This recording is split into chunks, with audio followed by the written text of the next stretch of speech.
Hello students, मैं शाइना परमार ਅੱਜ ਦਾ ਡੇ ਲਈ ਜਿਹੜਾ ਨਵਾਂ ਲੈਕਚਰ ਲੈ ਕੇ ਆਈ ਹਾਂ ਉਹ ਹੈ ਹੜੱਪਾ ਸਭਿਅਤਾ ਦੇ ਪਤਨ ਦੇ ਕਾਰਨ decline of the Harappan civilisation.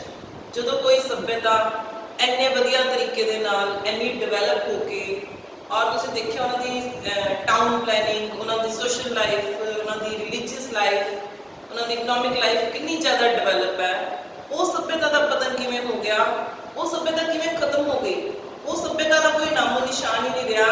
क्यों नहीं रहा वो अज असीं इहदे विच पढ़न लगे हैं। ठीक है, सो असीं पढ़ांगे कि किद्दां वो सभ्यता का खात्मा हो गया।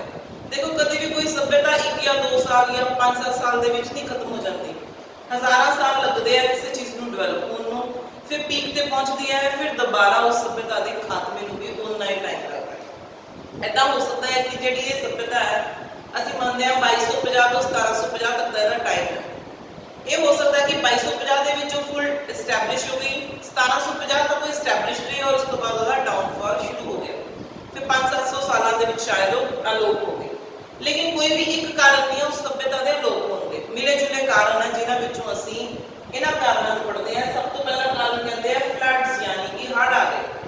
उन्हें जॉन मार्शल ते एसआर रॉय कहते हैं कि हो सकता हड़ आए होण, क्योंकि नदियां के किनारे रहते सीगे ते हो सकता एकदम इन्ने हड़ आने शुरू हो गए लगातार 2-3 साल ज़्यादा सालों के विच, ते जिहड़े लोग सीगे वो इन्हां हड़ां दे करके बर्बाद हो गए। ठीक है, ये बर्बादी का कारण ये होया कि इदां नहीं होया कि 2-3 साल हड़ आए तो लोग बर्बाद हो गए।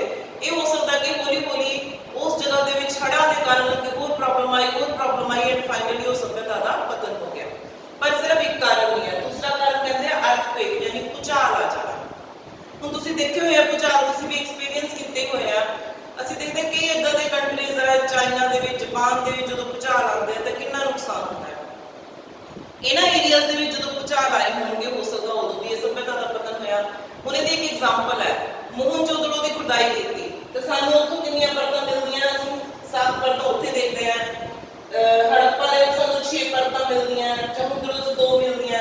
ਇਹ ਪਰਤਾਂ ਕੀ ਹੈ? ਜਿੱਦਾਂ ਜਿੱਦਾਂ ਖੁਦਾਈ ਹੋਏਗੀ ਸਾਨੂੰ ਇੱਕ ਖੰਡਰ ਮਿਲੇ, ਹੋਰ नीवी खुदाई की थले एक और शहर मिल गया, और खुदाई की थले एक और शहर मिल गया। फिर इदा पता लगा कि एक बार शहर बसया, उस तो बाद भूचाल आ गया, शहर डुब गया, थले दब गया, फिर दूसरी बार शहर बसया, फिर वो थले दब गया, करते करते 7 बार वो शहर बसया होगा।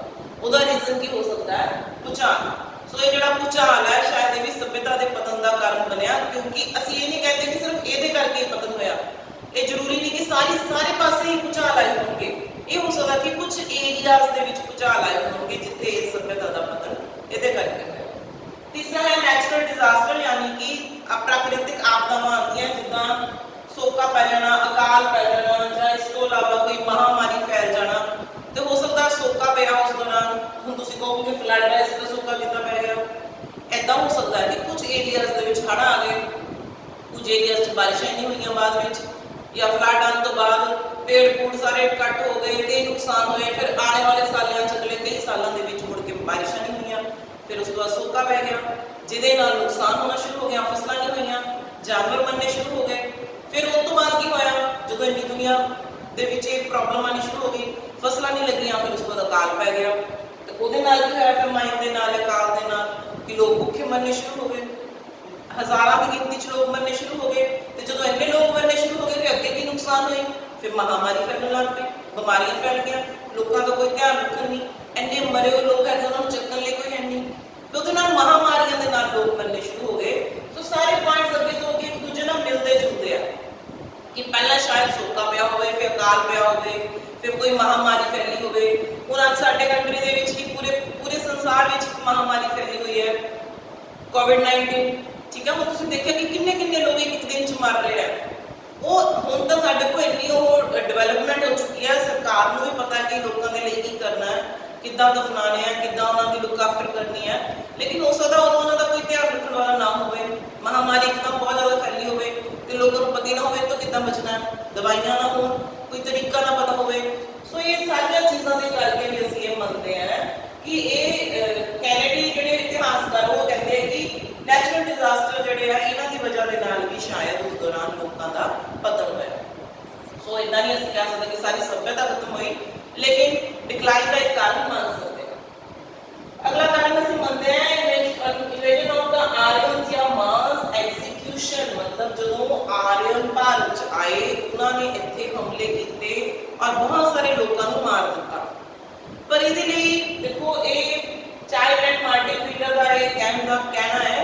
मार्टिन व्हीलर के अनुसार कि आर्यन के हमले होए है, इतिहासकार ये कहते हैं कि शायद तां सभ्यता का पतन होया। कुछ कारणों को असं ये मानते हैं अकॉर्डिंग टू इतिहासकार। जो आर्यन भारत चाहे पहली गल तो कहते हैं आर्यन भारतीय सीगे, कई लोग तो यह भी कहते हैं कि यही लोग आर्यन सीगे हड़प्पा सिविलाइजेशन वाले इत्थे रहंदे सी, इन्नी डिवाइड सभ्यता सीगी। फिर इन्हां नूं खत्म करन दा की मकसद सी आर्यन दा? फिर जे आर्यन भारत आए सीगे तो घट्टो घट्ट इन्हां लोकां नूं मारना गा सी। कुछ लड़ाइयां होईयां होणगियां तो कुछ लोग मरे होणगे, पर सारी सभ्यता थोड़ी खत्म कर सकते हो। सो इस करके एक सोचण वाली गल है कि जो ये खुदाइयां कीतियां गईयां उतों कितों भी सानू हज़ारां की गिनती स्कैल्टन्स नहीं मिले, कंकाल मिले या थोड़े मिले आ। जिद्दां कोई लड़ाई होंदी है महाभारत सोचो किन्ने लोग मरे आ, तो फिर जो खुदाइयां करो कट्ठियां लाशां मिलन, या कोई पानीपत की लड़ाई है या तराइन की लड़ाई है, जे तो लड़ाई हुई होंदी तो फिर शायद सानू बहुत सारे कंकाल मिलते, पर नहीं मिलते। इस करके सोचते हैं कि आर्यां दे हमले ये कोई जचदी नहीं है गल, या कल्ले फ्लड की जचदी नहीं है गल, या कल्ला सोका पै जाना, यानी मिले जुले कारण है जिहदे करके पतन है। अगला कारण है माइग्रेशन, बदलाव, अपनी जगह को छड्ड के दूसरी जगह पर चले जाना। सो असीं देखते हैं कि जो इन्नियां प्रॉब्लम हो जाए, सोका पै जाए, लोगों को अकाल हो जाए, महामारी फैल जाए, फिर लोग सोचते हैं कि असीं इत्थे हुण रहना ही नहीं है। जब फ्लड आ गए या और भूचाल आ गया तो उन्होंने कोल उत्थे कुछ बचिया नहीं, फिर की करते हैं वो लोग? फिर एक जगह को छड्ड के दूसरी जगह पर जाना शुरू कर देते हैं। ठीक है, सो उन्होंने की कहते हैं माइग्रेशन। ठीक है, फिर इदां दे बहुत सारे हो सकता है लोग परेशान हो गए होण, तनाव च आ गए होण, इत्थे तो हुण कुछ बचिया ही नहीं साडे कोल, ना घर बचिया है, ना खान पीन नूं है, कुछ बीमारी फैली हुई है। फिर लोगों ने की करना है, फिर उन्होंने शिफ्ट होना शुरू हो जाना। पर इदा नहीं हो सकता कि जिन्नी पूरी सभ्यता थी सारी शिफ्ट हो गई। ये भी एक कारण होगा कि जिहड़े लोग बचे बच्चे सानू नहीं मिले शायद वो शिफ्ट हो गए। अगला कारण साडे कोल हैगा एनवायरमेंटल चेंजेस, घोष। ठीक है, ये सानू ये कहते हैं कि वातावरण च बदलाव आना शुरू हो गया। तो एनवायरमेंटल चेंजेस कितों होंदियां? जिद्दां एक जगह ते बहुत ज़्यादा गर्मी पैंदी है तो हुण एकदम बहुत ज़्यादा ठंड पैन लग पई, लोगों का शरीर उदा ही डिवेलप होया हुंदा, बॉडी साडी जिहड़ी है एक बार जिथे टैंपरेचर से सैट हो जाती फिर उदा ही उन्होंने सैटिंग कर रहती है। तो हो सकता एनवायरमेंटल चेंजेस आई कि पहले इन्नी ठंड नहीं पैंदी सी, बहुत ज़्यादा ठंड पैन लग पई, या इन्नी गर्मी नहीं पैंदी सी, बहुत ज़्यादा गर्मी पैन लग पई, या होर हवा दे विच बदलाव आ गया, पानी च बदलाव आ गया। ये सारिया चेंजेस जो आनिया शुरू हुई तो लोग जोड़े आ वो इन्होंने एनवायरमेंट चेंजेस को एक्सैप्ट नहीं कर पाए, जिसके करके इस सभ्यता का पतन होया। एक होर है साडे कोल छोटा जिहा कारण फायर, जिन्होंने असीं कहते हैं अग लग जाना। तो हो सकता है कि अग लग गई होगी जिहदे करके वो सभ्यता खत्म हुई, पर अग लगना कोई एडा वड्डा कारण नहीं है। अग लगूगी कुछ किलोमीटर तक लगूगी, 50-100 किलोमीटर तक मैक्सिमम लग जूगी। सो ये एक कारण हो सकता है कि कुछ एरिया इस करके भी खाली हो गए जिथे अग लग गई। तो लास्ट साइड कोई कारण है एडमिनिस्ट्रेशन। जॉन मार्शल ये कहते हैं कि हो सकता है प्रशासनिक प्रबंध जिहड़ा हुंदा है वो सही नहीं सीगा। जिहड़े लोग का इस सभ्यता इस सिविलाइजेशन को चलाते सी शायद उन्होंने तो सभ्यता संभाल नहीं, लोग सैटिस्फाइड नहीं सी। हुण जिद्दां असीं एग्जाम्पल ले लैंदे हां कि साडे इंडिया दे विचों बहुत सारे लोग बाहर जाते क्योंकि वो इत्थों दीयां नीतियां तो इत्थे दी एडमिनिस्ट्रेशन तो सैटिस्फाइड नहीं है, कोई एजुकेशन तो नहीं है, कोई नौकरियां तो नहीं है, या कई एनवायरमेंट नहीं पसंद, गंदगी देख के, कई कुछ देख के। ठीक है, नॉट इवन इन इंडिया बहुत सारे इदां दे इलाके है जिहड़े अपने एरिया छड्ड के दूसरे पासे जाते हैं। तो उहदे विच की रीजन है? हुण तुसीं ये देखो एडमिनिस्ट्रेशन च की प्रॉब्लम आई होगी। हो सकता है जदों हड़ आए सरकार ने कोई सहायता नहीं की, फिर लोगों ने सोचा असीं इत्थे रहना ही। ऐसा हो सकता सोका पिया सरकार ने कोई सहायता नहीं की, फिर उस दौरान इन्हां लोगों ने सोचा या जदों आर्या ने हमले किए सरकार कुछ कर ही नहीं पाई, फिर उस दौरान इन्हां लोगों ने भी ये सोचा होगा कि ये जगह ही छड्ड, तो हो सकता है इधर उधर चले गए हों या बहुत सारे लोग मारे गए हों। लेकिन वो कोई भी सारा कुछ या एक साल या एक दिन या 5 सालों से नहीं होया, इन्हें बड़ा लंबा टाइम लगा खत्म होने लिए सभ्यता को। सो इस करके ये सारे पतन के मिले जुले कारण है। तुम देख सकते हो कि असीं अपने को 8 पॉइंट्स बनाए हैं, तुम कुछ होर भी सोच के ये ऐड कर सकते हो जो तुहानूं लगता है कि ये रीजन हो सकता है जिस करके सभ्यता खत्म हो गई। हुण जे इस वेले साडे कोल कोविड-19 का कोई इलाज ही ना होंदा, इलाज का खैर अजे भी कोई नहीं है, पर असीं अपने कोलों तो इमेजिन करते हैं कि गर्म पानी पियो, कुछ गर्म चीज़ों का काढ़ा बना के पी लो, ਮਾਸਕ ਲਗਾ ਕੇ ਰੱਖੋ, ਸੋਸ਼ਲ ਡਿਸਟੈਂਸ ਮੇਨਟੇਨ ਕਰਕੇ ਰੱਖੋ, ਫालतू ਚੀਜ਼ਾਂ ਨੂੰ ਟੱਚ ਨਾ ਕਰੋ, ਹੱਥ ਧੋਵੋ। ਜੇ ਲੋਕ ਇਹ ਸਾਨੂੰ ਨਾ ਇਹਨਾਂ ਚੀਜ਼ਾਂ ਦਾ ਪਤਾ ਹੁੰਦਾ ਤਾਂ ਸ਼ਾਇਦ ਅਸੀਂ ਅੱਜ ਸਾਰੇ ਕੋਵਿਡ-19 ਕਰਕੇ ਪਰੇਸ਼ਾਨ ਹੋਏ ਹੁੰਦੇ ਤੇ ਬਿਮਾਰੀ ਦੇ ਨਾਲ ਮਰ ਰਹੇ ਹੁੰਦੇ। ਹਜੇ ਬਹੁਤ ਲੋਕ ਮਰ ਰਹੇ ਹੈ, ਲੇਕਿਨ ਬਹੁਤ ਲੋਕਾਂ ਨੇ ਆਪਣੇ ਆਪ ਨੂੰ ਸੰਭਾਲ ਲਿਆ। ਤੇ ਜੇ ਇਹਨਾਂ ਚੀਜ਼ਾਂ ਦਾ ਨਾ ਗਿਆ ਹੁੰਦਾ ਤੇ ਬਹੁਤ ਸਾਰੇ ਲੋਕ ਲੱਖਾਂ ਦੀ ਗਿਣਤੀ ਦੇ ਵਿੱਚ ਮਰ ਰਹੇ ਹੁੰਦੇ। ਤੇ ਇਹਦੇ ਨਾਲ ਕੀ ਹੁੰਦਾ, ਸ਼ਾਇਦ ਕੋਈ ਪਿੰਡ ਪੂਰਾ ਖਤਮ ਹੋ ਜਾਂਦਾ, ਕੋਈ ਸ਼ਹਿਰ ਪੂਰਾ ਖਤਮ ਹੋ ਜਾਂਦਾ। तो ये सारा की है डिक्लाइन है किसी एक सिविलाइजेशन का। सो ये रीजन सीगे सिंधु घाटी की सभ्यता या हड़प्पा सभ्यता की एक डिक्लाइन के रीजन सीगे।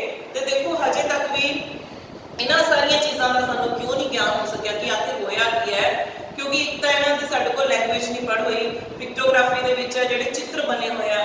ते दूसरी गल ये है कि साडे कोल इन्हां दा साडे कोल इन्हां दी खुदाइयां समान मिलिया ना, उहदे विच मैक्सिमम पिक्चर्स ही है, कुछ ऐदा दा ग्रंथ नहीं मिलिया उन्हां दा जिद्दां सानू अगली जिहड़ी असीं एज पढ़नी है वैदिक एज, जिद्दां उन्हां दा सानू ऋग्वेद मिलिया। ठीक है, सो इहदे नाल ही जिहड़ी मेन चीज़ है हड़प्पा सिविलाइजेशन की, वो सारे पॉइंट्स इत्थे खत्म होंदे हैं।